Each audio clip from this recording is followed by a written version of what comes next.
In this video, I'm going to be doing a trade recap for a losing trade that I took, and I'm going to be sharing my actionable tips and rules that I'm putting in place to prevent horrific days like this from happening again.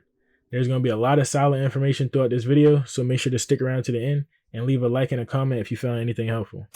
So getting right into it, I always like to start with the date. The theme of today was a horror-packed trading day. It's Friday the 13th. I was on the wrong side of the trade. I was chasing liquidity, ignoring market structure, moving my stop, over trading, not accepting a loss, right? A lot happened today, and we're just going to get right into it. So pre-market, I want to note last night I was up like all night. I've been obsessing with trading again. I feel like I was when I just started out trading. So last night I was up until 2 a.m. doing analysis. I was trying to find a perfect setup to make back losses that I had from earlier in the week. I figured I should size down, but because I did so much analysis all night, I wanted to take a full size and ride the home run to make everything back. So pre-market, just to preface everything, I was coming into the day with a couple losers, right? So my confidence, as much as I hate to admit, my confidence was a little hit. I figured I should size down, but I didn't want to. Last night I did a lot of analysis. I thought I had a really good setup. I thought it was going to be a really huge trade and pay off really well. Because of that, I didn't size down. I took it with full size, and that's something to note. All of this is something to note. Getting into the trade breakdown, pretty much down here was London lows. We left a nice demand there. Thursday, we sold off into this lower zone. We had this 1 hour zone back here that was still intact. We sold into it, but we kept it intact. We did run it on the lower time frames. So we left behind like this point of interest that I wanted to take. We ended up getting that all last night. This was about 2 a.m., 4 a.m. I think the low happened at around 6 a.m. So all of this was pre-market action, right? I saw London lows down there. I saw we ran the lows already and removed liquidity. Then we started getting a push up. And then I said, okay, maybe we can get a bounce here. So that's pretty much what I wanted to take. I was still pretty bearish overall, and I figured we could get a move from supply, but I wanted to get a rally into supply. And then if supply failed like the other day, again, I was stuck on that loss because last time I tried to take the structure, I tried to go short here and it squeezed me out and kept running. And I was like, damn, what happened? So again, kind of carrying some of that loss in throughout the rest of the week. So that's why I threw that in there. So all of this was liquidity. I knew this was liquidity to the downside, and we had London lows, equal lows at London lows that we could possibly run. And that was going to be my trade.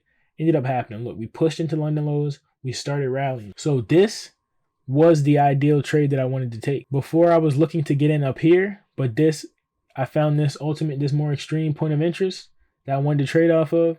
It triggered overnight. This happened at around 6 a.m. or something. And then when I came to the market, we were rallying 8 a.m. and into market open. I state that to say later on we're going to see what could possibly have triggered these emotions that caused me to trade so terribly. These were the things leading up to the disaster, right? Later on in the slide, again, I'm going to cover how to identify those triggers and what to do when you do identify those triggers. But right now, this is me identifying the trigger.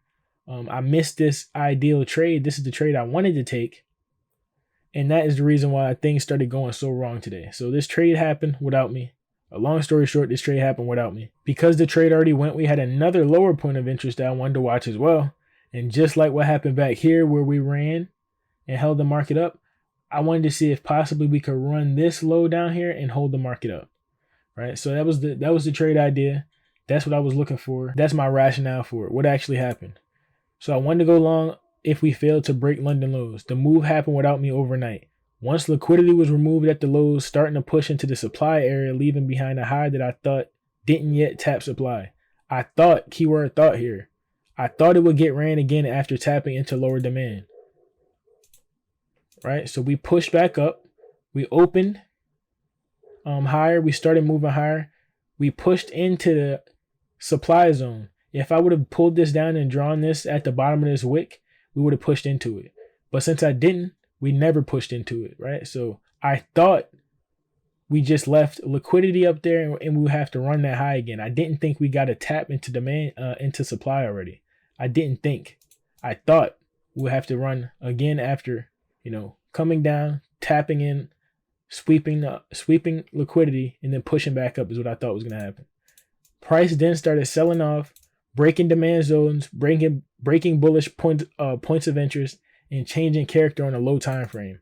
I ignored all of these bearish signals and waited patiently for my demand setup because I thought price could return back to supply. Again, with my rationale, I didn't think we ever tapped into supply, right? That was my bias. That's what I didn't think. The market was telling us we pulled into this area where possible sellers could come in, even if it was a tick away, even if it was a point away. Strong selling came in, strong enough to break demand zone, strong enough to change character, strong enough to take out areas of structure. And I ignored all of this and was stuck in my long bias. I entered long. At this point, I'm counter trend trading because if we look here, this was the 1 hour zone from Thursday that was never invalidated. Here it's now invalidated. By the time we're coming down to my entry, it's now invalidated. So even if I was in the trade and I didn't yet get hit and drawdown, when we got that close through, that was my sign that I was on the wrong side of the trade. At this point, I'm counter trend trading. I jumped in. I never waited for a change of character. I had to continue to move my stop as we took liquidity to the downside and continued to take out structure to the downside. So my rationale was, we're just taking out liquidity. Maybe we can get a bounce here. In an ultimate bounce that's somehow going to push us all the way back up to the supply so we can take out the liquidity that I thought was still resting at highs. All right, so I'm ignoring all of these bearish signals. I'm thinking, we're just sweeping lows and we're going to continue to go higher. No, that's structure being taken out, showing that bears are in control.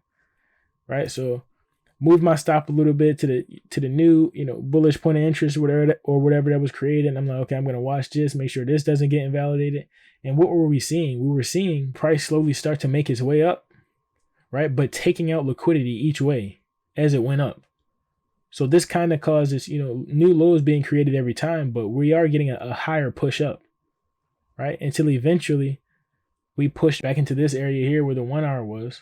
This is a 1 hour key level, right? We push back into there, and this is just a clean break and retest. Break through the level, retest, fail to hold above, fail to push back through the broken demand zones, right? So that's another bearish signal that I just ignored. At one point we were up in here, we were up like $150 or something. We were up like $116 or something, or $130, whatever we were up at some point in time when this push was happening. And that's when the greed came in, because we didn't close our trade there when we were seeing signs that the market was telling us the trade was no longer working, or that the market was telling us bears are still in control. We didn't take profit. We didn't secure that profit. We didn't take any money off. We didn't do anything because we wanted to capture a bigger home run in the grand scheme of things. Completely ignoring everything that the chart's saying, we still wanted to hold to this unrealistic target that the market is not showing us signs of even being able to possibly reach. So the greed kicked in, the emotion kicked in, and that's the reason why we held the winning trade into a losing trade. Because, the market was only allowing us to take highs, liquidity at highs. It wasn't allowing us to, break structures back to the upside and change character. The market was never allowing bulls to fully take back control. Had to keep moving my stop. Price keeps running lows. Another sign I'm on the wrong side of the trade. Again, I'm ignoring the trend for my bias, ignoring pushes into areas where we must break to remove sellers, and ignoring signs of sellers again because I want to hold for a big profit to make up for losses. So, a lot to digest. That's the trade. That was the rationale. And that's what I did wrong. I was simply on the wrong side of the trade. Kept looking for liquidity to be taken. And I was liquidity every single time. So, and because of my emotions, because of my need to be right here, because of my bias, I was ignoring all of those signs. So conclusion, days like these completely destroy trading progress and must be eliminated. This isn't the first time I've had days like this in my trading journey. Honestly, I thought I was developed enough and disciplined enough to not allow days like this to happen. Breaking one rule can easily turn into breaking 2 and 3. There needs to be not only rules in place, but an emergency damage control plan to prevent horrific disasters like this before they happen. So, a lot to digest. Again, want to start off by saying the first thing I said was this is not the first time I've had days like this in my trading journey. It's not, right? There's a pattern of really good trading. There's a pattern of the market having really good, clean trending conditions, and I can trade really well. Then there's a pattern of the conditions changing not performing as well or not adapting as well or being, stubborn, taking losses and identifying that things are changing because I was winning on doing so well before that. Just like the phases of the market moves in phases as well. So the performance was moving in phases as well. You're gonna have areas where your P&L is going up crazy, right? Your equity curve is running up, and then you're gonna have periods of drawdown, and they could be correlated with the conditions of the market. But anyway, so I have periods of doing really well. Things change, whether I'm being stubborn, whether I'm not adapting with the market, whether I'm not adjusting my strategy, whatever it is. I have some losers. I go into drawdown, and then before you know it, I'm in drawdown so much that it's hard to recover from financially and mentally, right? Mental capital is just as important as financial capital. I'm going to get to that in the rest of the slides.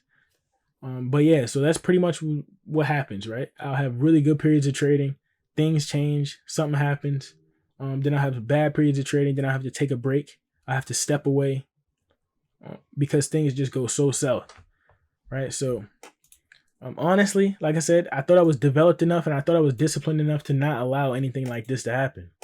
But I believe because I had good trading recently, that really allowed me to that really made me stubborn.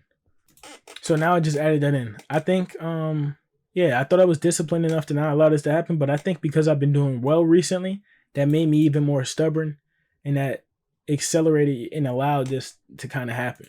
So breaking one rule can easily turn into breaking two or three. And then you need an emergency damage control to prevent horrific disaster. So we already know day to day, what are our rules? What do we want to look for to get us in and out of trades, to prevent us from taking, we have those rules. But what I didn't have anything in place, because this is not the first time this happened, to really prevent this from happening, getting to the root. How does this happen and why does this happen? It happens so fast. It happens out of nowhere. It creeps up. It sneaks up. These terrible days and trading on tilt. I really got to the root and identified what was going on. Symptoms of tilt. Let's talk about them. Failing to accept the loss leads to moving the stop, leads to revenge trading, and leads to greed. That's what I saw today, right? I was in a trade. I wanted to see it work. I was failing to accept the loss. I was moving my stop. I was revenge trading, and I was being greedy, setting unrealistic targets, trying to squeeze something out of the market that wasn't there. Greed leads to ignoring signs of the market and trying to catch home runs to make up for losses. So again, earlier in the week, Earlier in the week, we had a couple losses. We were seeing signs like this push and fail into this area, this break and retest, failing to break back above resistance. We're seeing signs that bears were still in control. And because we're being greedy, we're ignoring those signs of the market. Trying to hold home runs to make up for losses. Then what happened? We had to move our stop because a winner turned into a loser because of greed. So as we got that push up, what's that back at the lows? Liquidity, right? Liquidity is at the lows. Buyers trying to enter the market. Me moving my stop and trying to wait for another move up in the market is the same as me entering buys at the market. I'm not the only person that's buying down there or anticipating that price will go up from that area. And that's why I was liquidity, right? So then boom, my old stop would get ran. I'm like, oh, damn, I would have had to get out, right? But I'm like, okay, let's see. There's a new bullish point of interest. Let's see if this holds. Now that this old low is removed, let's see if this bullish point of interest holds, and then my new stop will be under that. And then it was even worse when the winner turned into a loser. So now I really wasn't trying to take the loss, because I'm like, bro, I was just up almost $200. I know there's still upside potential to this trade. So at that point, I was really, really not trying to take the loss, right? So what happens when we move the stop? Moving the stop leads to more losses, more pain, and more frustration. So more losses, more pain, and more frustration. So we're already on tilt because emotions are involved. Taking more losses, inflicting more pain, and becoming more frustrated is going to cause even more emotion to come into play into our trading, and that's what we don't want. More emotion leads to more rational decisions and more pain until significant damage is done. Significant damage both financially to your trading account and your mental capital, doing damage to your psyche, doing damage to your confidence. There's real consequences and there's real costs to repair not only that psychological damage, but that financial damage that's happening to my account. This could mean the end of your trading career, right? Not only running out of money, you may give up. You may give up. You may run out of confidence, run out of mental capital, run out of will to continue. This could be the end of everything, right? Trading like this and allowing these things to continue to happen without identifying why and how to stop them could be the end of your trading career. It's that serious. I have to understand that it's that serious. I'm going to put this in bold. I'm going to put this in bold because it's that serious. Right? So continuing to allow this to happen could mean the end of my trading career. It will take tremendous work to recover financially and psychologically. Again, doing too much damage to your account will make it extremely hard to recover from those losses. You're going to need twice the percentage returns or whatever the math works out to be. Not only that, but psychologically, even getting to a point where you can get your confidence back up to be able to make those returns may take you weeks, may take you months. I've seen that it happens to me every time, right? Continue to get skunked out. Now we're continuing to trade because we're trying to persevere and market conditions change. So now we're already statistically prone to take more losers because conditions changed, on top of just coming out from drawdown and being in drawdown, trying to trade out of it, right? So it could take weeks or months to finally become back in a position where you're optimally performing and you're back to your full self, where you're putting on full size and you can finally trade enough to recover financially. So first you have to recover mentally to even be able to cover financially. So a lot of damage can get done from this. And then I wanted to point out some triggers. So here's some symptoms. What can trigger this? And this is for me. Missing a well-planned trade. Missing my target by a few points. Getting stopped out in price, leaving me. Multiple losers or losing days in a row. When my trade turns from really good, let's share it. When my trading turns from really good, let's share it with the world, to not so confident, let's keep it to myself. Tilt may creep in, right? So when I'm less confident in my decisions, when I have less conviction in the trade that I'm taking, in the trades that I'm taking, and when I know, now that I'm, trying to hold myself accountable and post on YouTube, there could be people that see this, right? So if I get to a point where I'm like, dang, I don't even want to post that one. Because I don't want to post this. I don't want to post this. This is bad. I wish I was a perfect trader. I wish I could portray that I was a perfect trader. But this is the reality of what's happening, right? So when I have to deal with that and like, damn, I got to show this to the world, that's when tilt may creep in, when my trading may, suffer. So I have to treat that accordingly. Multiple losers or losing days in a row. I just came off multiple losers and multiple losing days in a row. What did that lead to? Failing to accept a loss, greed, moving my stop, more losses, more pain, and more frustration. That's what happened after multiple losers or losing days in a row. And I didn't size down. We also missed a well-planned trade. That's the reason why I was so stubborn on trying to take it again once it came back around, right? So here are some of the triggers for tilt. This is what happened when we're trading under tilt. So to avoid these, we want to identify these. So now let's get into the actionable tips and what I'm going to be implementing to make sure that I can prevent some of these losses in the future. Here's the improvements.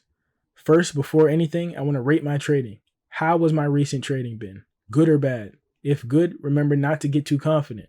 Continue to execute as I have been, and don't be stubborn when losses finally come. Recognize how a win streak means nothing if I don't accept the losers and protect my trading account. This is a big one. Wins, even for a week, a month, none of it matters if days like this come in and absolutely destroy everything. I've been stuck in a cycle of being break even for about a year, right? I finally hit break even about a year ago. I've recognized that I have to eliminate these days from my trading a year ago, and I still didn't have the proper emergency damage control plans in place to prevent that from happening. So hopefully this is it right here.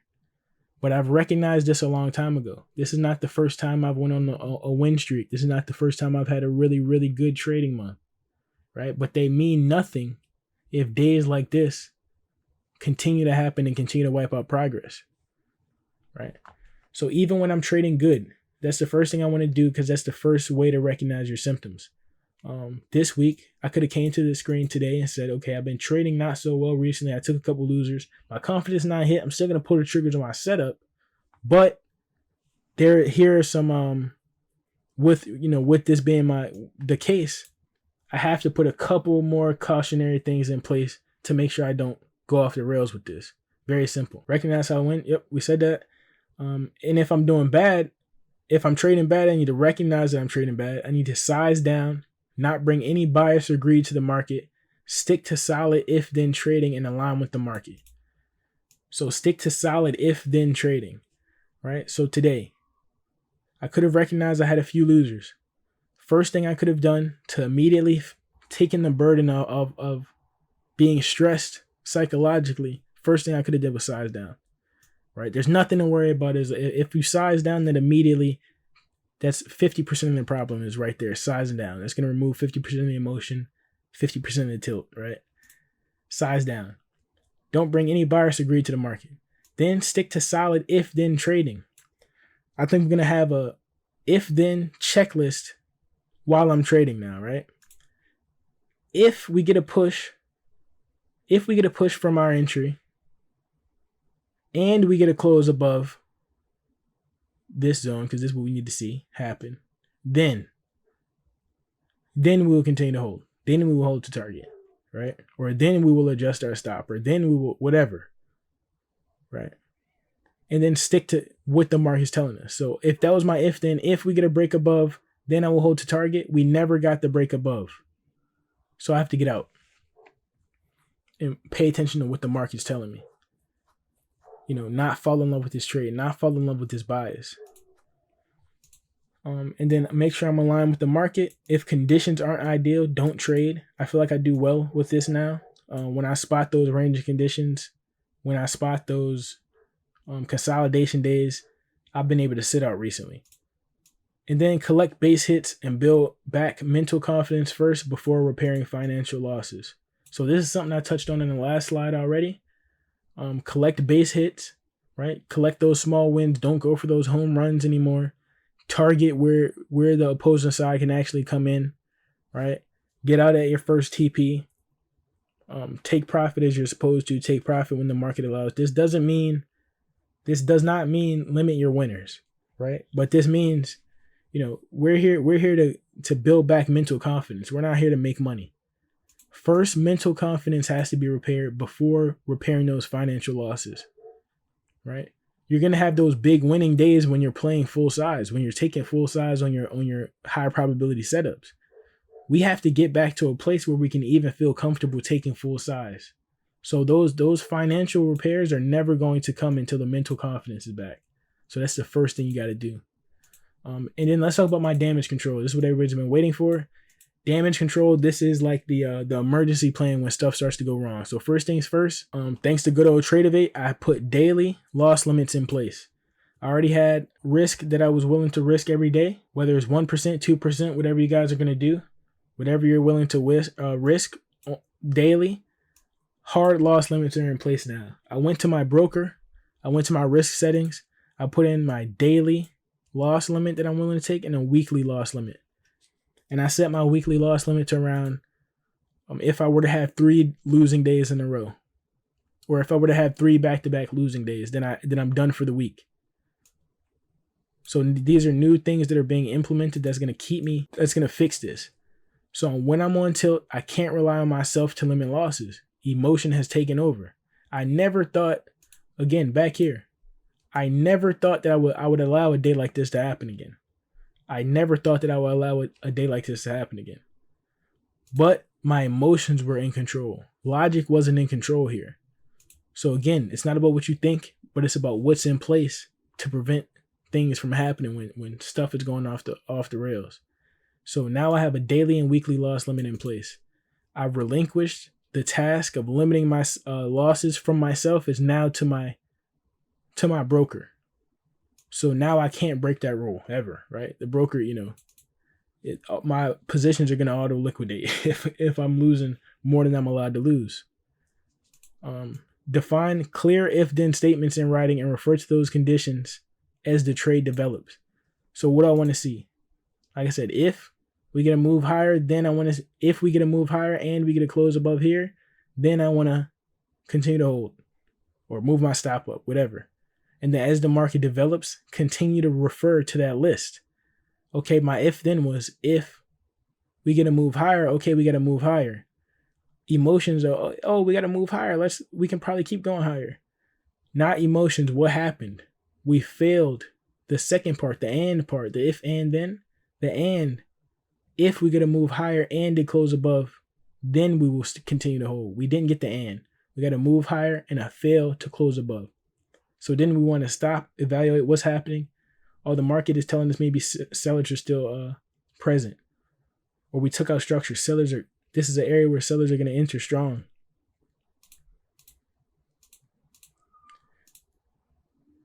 If blank happens, then blank.